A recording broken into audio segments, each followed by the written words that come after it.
Lotus d'acier, l'art de la résilience et du bien-être en toutes circonstances. Bonjour à vous, mes chers auditeurs. C'est un podcast sur la résilience et le bien-être mental, sur la manière d'en faire un état stable, habituel et naturel. Vous le savez déjà, le plaisir n'est ni une faiblesse ni un luxe.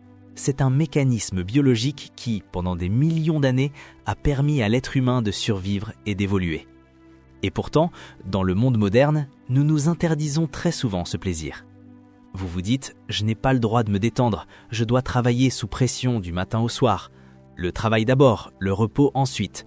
Si je prends du plaisir, je vais devenir paresseux. » Au final, votre cerveau reçoit un message clair. Le plaisir est dangereux. Le plaisir est une faiblesse. Et c'est là qu'un mécanisme particulièrement nocif se met en place. Le niveau de dopamine chute. Vous perdez la motivation, la joie, le goût de vivre. Aujourd'hui, vous ne remarquez peut-être pas encore de changement majeur. Mais un jour, vous vous lasserez de faire semblant et vous vous demanderez « Pourquoi tout me paraît-il gris ?» Cet état porte un nom, la crise existentielle. Vous devenez plus vulnérable, vous n'avez plus la force de résister aux circonstances et aux menaces. Le sens de la vie s'effrite. Mais il y a une bonne nouvelle. Dès maintenant, vous pouvez vous reprogrammer. Vous pouvez réécrire votre code moral, celui qui détermine qui vous êtes. Et cela ne demande aucun effort héroïque. Il suffit de vous autoriser à éprouver davantage de plaisir, consciemment, régulièrement, sans culpabilité. Vous ne méritez pas seulement le plaisir, vous en avez besoin, comme de l'oxygène. L'évolution elle-même a fait de vous cet être-là. Nous en avons parlé en détail dans les premiers épisodes. Lorsque vous vous autorisez à jouir de la vie, vous ne devenez pas paresseux. Vous rechargez votre batterie interne avec les neurotransmetteurs nécessaires. Et une batterie chargée fournit de l'énergie pour le travail porteur de sens, la créativité et la capacité à surmonter les difficultés. C'est précisément pour cette raison que je vous recommande ceci. Ne sortez pas de votre zone de confort. Emportez-la avec vous. Rendez-la portable. Qu'elle vive dans votre conscience, dans votre corps, dans votre respiration, dans votre posture.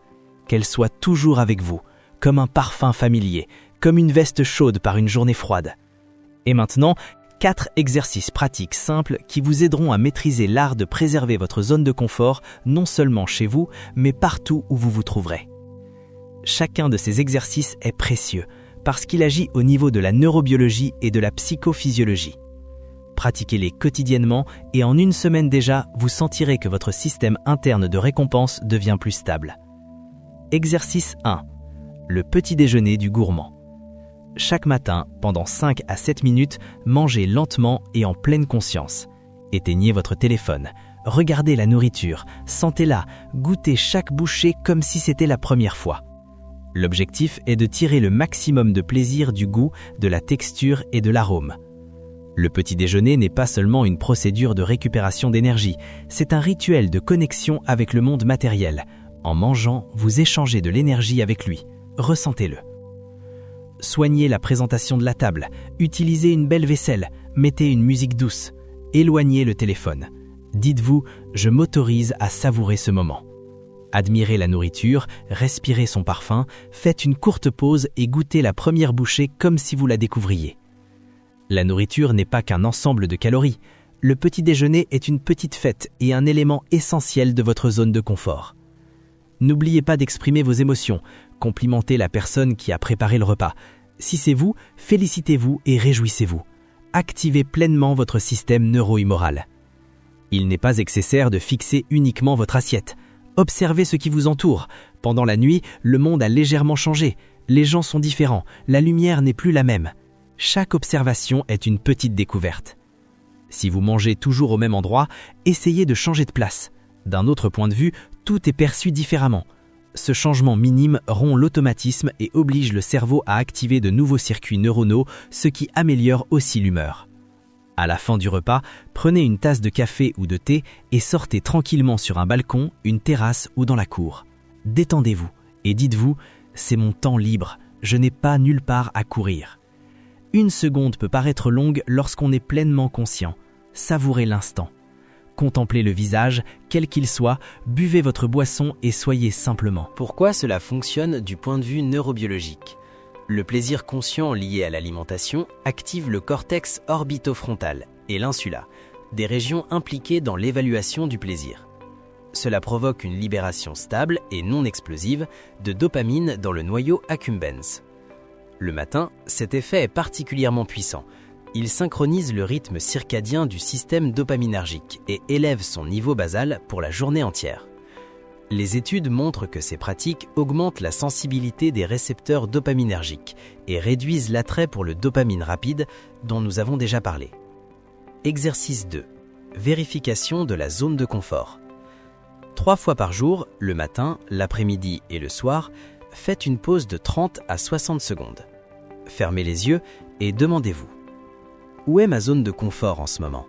Est-ce que je ressens de la chaleur, du calme, de la sécurité, du confort? Si ce n'est pas le cas, prenez des mesures pour la restaurer. Faites 3 respirations profondes et lentes, 4 secondes à l'inspiration et 6 à 8 secondes à l'expiration. Redressez les épaules, souriez-vous. Imaginez que vous enfilez votre zone de confort portable, comme un manteau magique léger. Pourquoi cet exercice fonctionne? La respiration diaphragmatique profonde active la branche parasympathique du nerf vague, réduisant l'activité du système sympathique et le taux de cortisol. Associée à une attitude positive, elle augmente immédiatement le tonus du cortex préfrontal, responsable de la régulation émotionnelle et du retour à l'instant présent. Les études de neuroimagerie montrent que ces pauses renforcent la connexion entre l'insula et le cortex préfrontal, précisément ce qui crée le sentiment de sécurité intérieure et de confort portable. Exercice 3. Scan corporel du plaisir. Lorsque vous ressentez une tension, faites une pause de 2 minutes. Asseyez-vous confortablement, fermez les yeux et scannez lentement votre corps de haut en bas. Tête, cou, épaules, poitrine, ventre, bras, jambes. Votre tâche est de trouver au moins un endroit où le corps se sent déjà bien, calme ou détendu. Par exemple, une chaleur dans les paumes, une agréable lourdeur dans les jambes, une respiration légère. Arrêtez-vous sur cette sensation, concentrez-vous dessus et dites-vous intérieurement: voilà le plaisir, ici et maintenant. Je lui permets d'exister. Le scan corporel active le système interoceptif, responsable de la perception des états internes du corps.